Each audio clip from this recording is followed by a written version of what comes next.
Sebagaimana sudah saya jelaskan dalam vlog sebelumnya, bahwa Islam bukan agama perang, melainkan agama rahmat, agama yang damai dan penuh cinta kasih.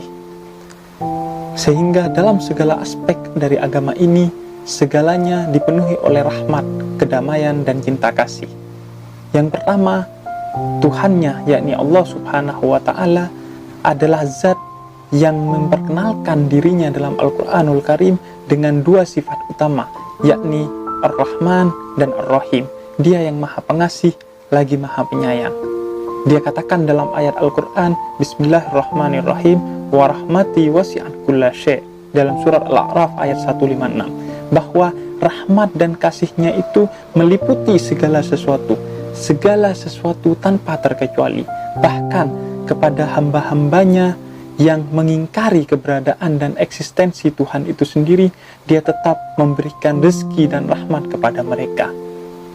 Suatu kisah dari Nabi Allah Ibrahim, bahwa suatu hari Nabi Allah Ibrahim dalam perjalanan ke rumahnya bertemu dengan seorang yang sudah tua renta dan dalam keadaan lapar. Kemudian beliau menawarkan kepada orang itu untuk ikut ke rumahnya dan menyantap hidangan makanan yang sudah ada di rumahnya. Namun seiring perjalanan, kemudian dalam obrolan keduanya, Nabi Allah Ibrahim mengetahui bahwa orang ini ternyata adalah seorang yang ateis. Sehingga kemudian Nabi Allah Ibrahim mengurungkan niatnya untuk mengajak orang ini makan. Dan ketika orang itu pergi, seketika itu turun firman dari Allah kepada Nabi Allah Ibrahim, "Wahai Ibrahim, sesungguhnya orang itu sudah 70 tahun menjadi hamba yang ingkar kepadaku, namun tidak sedetik pun rezekiku kepadanya dicabut olehku karena keingkarannya atas eksistensiku." Seketika itu maka Nabi Allah Ibrahim mengejar orang itu dan mengajak dia ikut makan bersama Nabi Allah Ibrahim.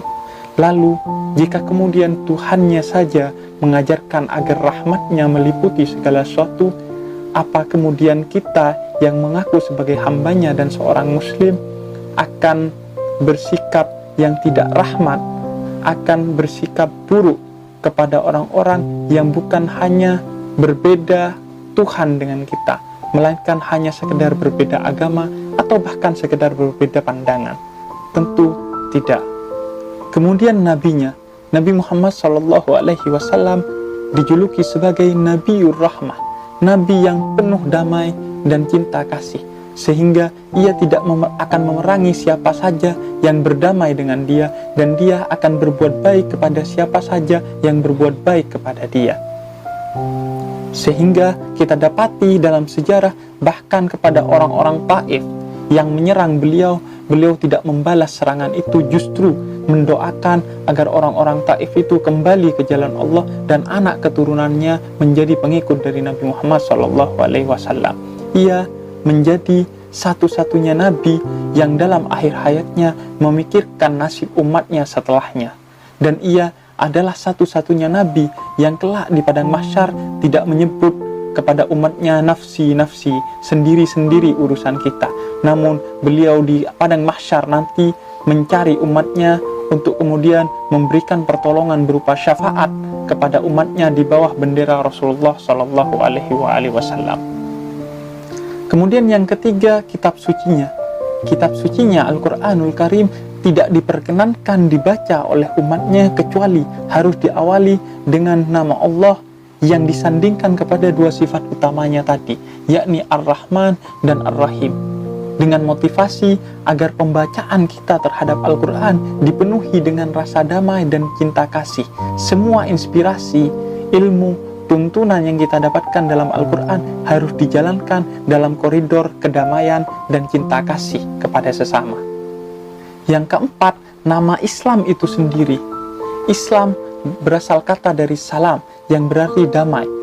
Oleh karena itu, ini sejak dinama adalah agama yang damai. Dan dikatakan dalam sebuah hadis yang disampaikan oleh Imam Ghazali dalam Ihya Ulumuddin, bahwa asas dari agama ini adalah cinta. Sehingga agama ini betul-betul adalah agama yang sejak dinamanya adalah perdamaian dan berasaskan kepada cinta kasih. Yang kelima, tentang syariatnya. Syariat Islam itu sendiri sebenarnya adalah syariat damai dan cinta kasih. Dikatakan dalam Al-Quran surat Ali Imran ayat 31, Bismillahirrahmanirrahim, Qul in kuntum tuhibbunallah fattabi'uni yuhibbukumullah wa yaghfir lakum dunubakum. Katakanlah, jika kamu benar-benar mencintai Allah, ikutilah aku, niscaya Allah mengasihi dan mengampuni dosa-dosamu. Dikatakan dalam ayat ini bahwa upaya kita mengikuti syariat Rasulullah itu adalah sebenarnya bentuk cinta kita kepada Allah Subhanahu wa Ta'ala, bukan selainnya. Begitu juga dikatakan dalam sebuah hadis qudsi tentang dialog antara Nabi Allah Musa dengan Allah Subhanahu wa Ta'ala.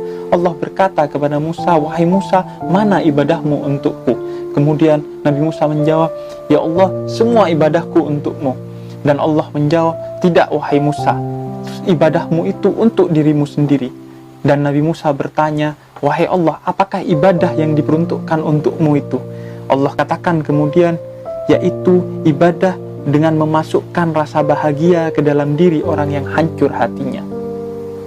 Yang disebut sebagai ibadah yang benar-benar sampai kepada Allah dan untuk Allah, Allah katakan dalam hadis qudsi ini adalah memasukkan rasa bahagia, rasa damai, rasa cinta kasih kepada orang-orang yang hancur hatinya.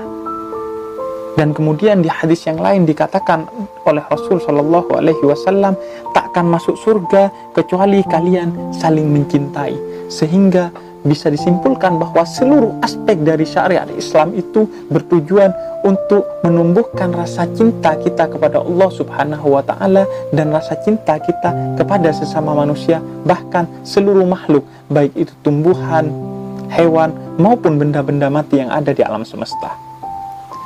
Dan kemudian dimensi keenam yang terakhir, Islam mengajarkan kepada umatnya bahwa jangan engkau bertemu dengan orang lain kecuali mengucapkan salam, yang artinya adalah doa perdamaian dan doa agar orang yang bertemu dengan umat Islam itu mendapatkan rahmat dari Allah Subhanahu wa Ta'ala. Sehingga kita dapati bahwa seluruh aspek dan dimensi dari Islam itu, sejak keimanan kepada Tuhan sampai tata kelola tentang bagaimana kita bertemu dengan orang lain, isinya adalah kedamaian dan cinta kasih.